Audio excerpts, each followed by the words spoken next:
किसी महान इंसान ने कहा है, अगर आप किसी भी बड़े इंसान के बारे में आप स्टडी करोगे तो उन्होंने कहा है कि अगर आप बहुत लंबी दूरी तय करना चाहते हो, अगर आप बहुत लंबी या ऊंची मंजिल को प्राप्त करना चाहते हो तो उससे पहले आपको शुरुआत काफ़ी धीरे धीरे होना चाहिए। यानी नीचे स्तर से हम लोग धीरे धीरे ऊंचाई की तरफ जा सकते हैं।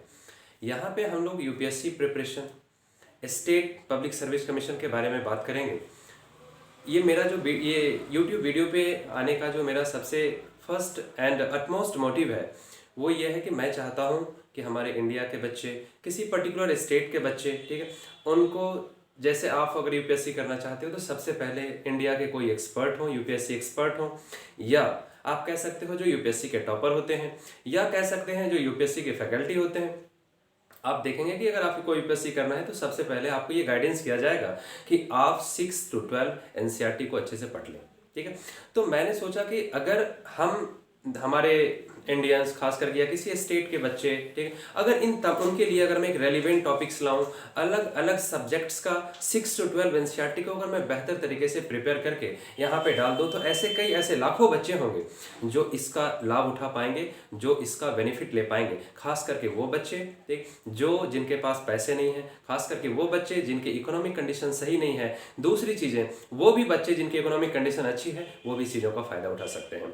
तो मेरा जो ये वीडियो लाने का प्लान है उसमें सबसे पहले मैं ये सोच रहा हूँ कि जो 6 से 12 है, क्योंकि आप देखेंगे जब आप 6 to 12 की बात करते हो तो चाहे हिस्ट्री की बात करो, या पॉलिटी की बात करो, या इकोनॉमिक्स की बात करो, या ज्योग्राफी की बात करो, सबसे पहले मैं हिस्ट्री की बात करता हूँ। अगर आप 6 to 12 हिस्ट्री पढ़ना चाहते हो, आप देख रहे हो 6 to 12 हिस्ट्री में 6, 7, 8 यहाँ एंशिएंट हिस्ट्री तो चलता ही है। जब आप 9 और 10th में पहुंचते हो, ठीक है, अभी क्या सीबीएसई का एनसीईआरटी देखो, क्लास 9th का हो या क्लास 10th का हो, आप देखोगे क्लास 9th के हिस्ट्री में हम लोगों को क्या पढ़ना है, बच्चे लोगों को क्या पढ़ना पड़ता है। क्लास 9th में एक चैप्टर है, फर्स्ट चैप्टर है एनसीईआरटी का, फ्रेंच रिवॉल्यूशन।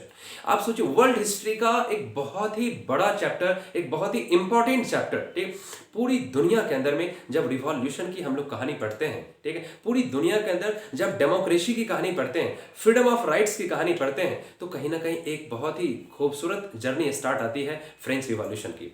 तो फ्रेंच रिवॉल्यूशन हो गया। सेकेंड चैप्टर में आप पढ़िए, वहां पे रशियन रिवॉल्यूशन के बारे में आप पढ़ेंगे, जिसे आप रूसी क्रांति, ठीक है।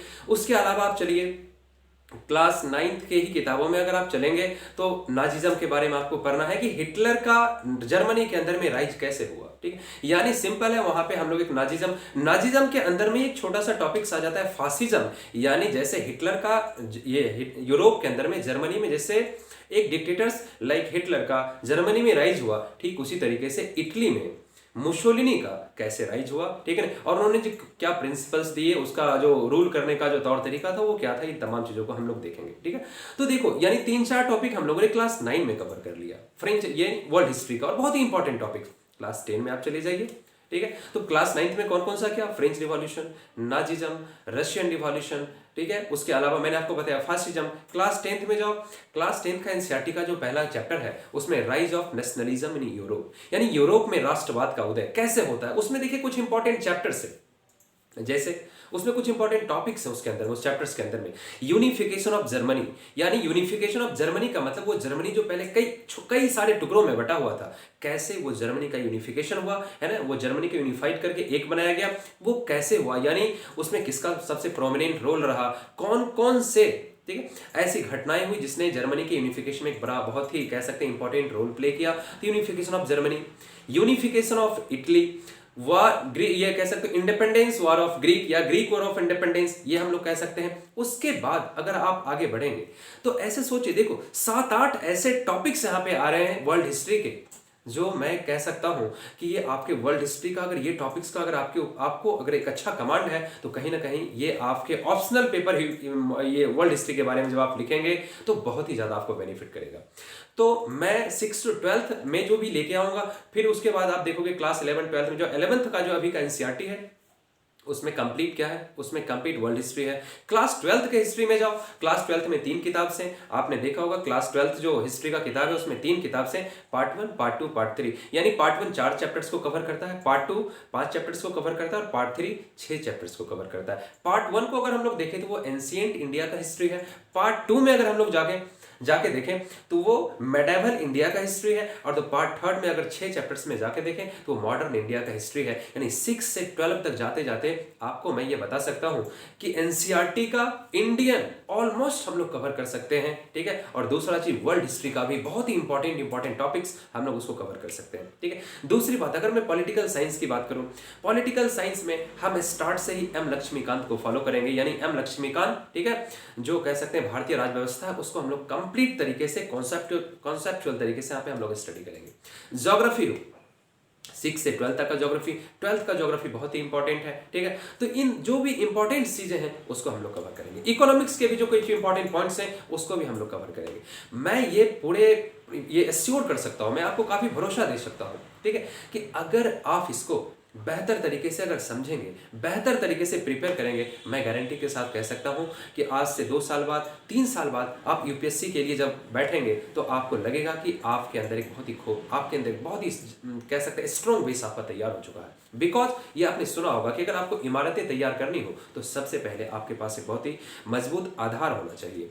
तो बहुत सारे बच्चे दिल्ली में जाते हैं, बहुत सारे बच्चे दिल्ली रिटर्न होकर आते हैं, कहीं भी जाते हैं, जो भी हो, लेकिन मैं समझता हूं पहले आप उस वीडियो का फायदा उठाएं, कंप्लीट चीजों का आप लुत्फ उठाइए, एक बेहतर चीजें तैयार करिए, और उसके बाद मैं समझता हूं कि कोई भी बच्चे जो यूपीएससी का सपना देख रहे हो, जो यूपीएससी को इमेजिनेशन कर रहे हो, वो इमेजिनेशन जल्द ही आपकी वास्तविकता में कन्वर्ट हो जाएगी, रियलिटी में कन्वर्ट हो जाएगी। दूसरी चीज, एक इंपॉर्टेंट चीज, हमारा जो लेक्चर होगा उस लेक्चर्स में मैं पर डे आपको हिंदू न्यूज़पेपर्स के कुछ वर्ड्स डालूंगा, उसके साथ कुछ मीनिंग्स डालूंगा, ताकि एटलीस्ट 2 साल, 1 साल, 2 साल, 3 साल में आप देखेंगे अगर आप इसको इस तरीके से कंटिन्यू कवर करते रहेंगे, याद करते रहेंगे, तो आपका इंग्लिश का भी एक अच्छा खासा पोर्शन कंप्लीट हो जाएगा। यानी आपको ये आपके वर्ड स्टॉक्स बेहतर हो जाएंगे, बाकी चीजें और आप अपने मेहनत से चीजों को कर सकते हैं, ठीक। तो हमने हिस्ट्री को पढ़ा, हमने पॉलिटी को पढ़ा, हमने इकोनॉमिक्स को पढ़ा, हमने ज्योग्राफी के कुछ पार्ट्स को पढ़ा, ठीक। वर्ल्ड हिस्ट्री का तो ऑलमोस्ट पोर्शन पढ़ा, इकोनॉमिक्स का एम लक्ष्मीकांत का बेहतर तरीके को स्टडी कर लिया, इंग्लिश की चीजों को हम लोग देखेंगे। ऐसा करते हुए अगर आप आगे बढ़ेंगे, ऑब्वियसली आपको आगे बढ़ने में,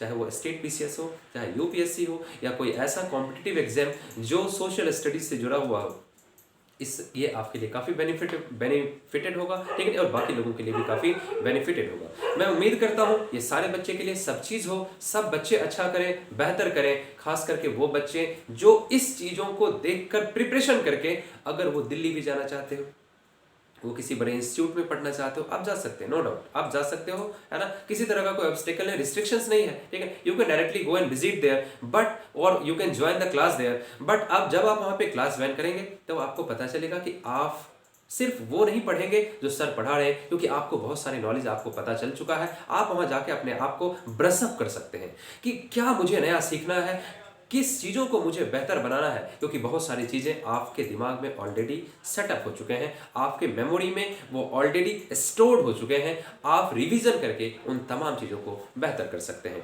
नेक्स्ट क्लास से मैं वीडियो लाऊंगा, लेकिन एक इंपॉर्टेंट चीज़ है कि अभी जो मैं वीडियो लाऊंगा वो 6 to 12, अभी मैंने पे ज़्यादा जोर नहीं दूंगा। मैं अभी क्लास 12th का हिस्ट्री, पॉलिटी, ज्योग्राफी का वीडियो लाऊंगा। हिस्ट्री, पॉलिटी और ज्योग्राफी का, हिस्ट्री, पॉलिटी, ज्योग्राफी का वीडियो लाने का सबसे पहला उद्देश्य है कि वो बच्चे जो 2022 में सीबीएसई बोर्ड देना चाहते हो या किसी स्टेट का बोर्ड देना चाहते हैं, तो ऐसे बच्चे के लिए एक प्रिपरेशन हो, उनको एक अच्छा बेस मिले, और साथ साथ 6 to 12 भी हमारा कंटिन्यू चलता रहेगा, ठीक है। तो बिल्कुल आप इस चीज़ों को देखिए, और बहुत ही बेहतर तरीके से हम आपको देने की कोशिश करेंगे। आप भी क्लासेस को एंजॉय कीजिए, सब चीज़ बहुत ही बेहतर हो, ठीक है। All the best.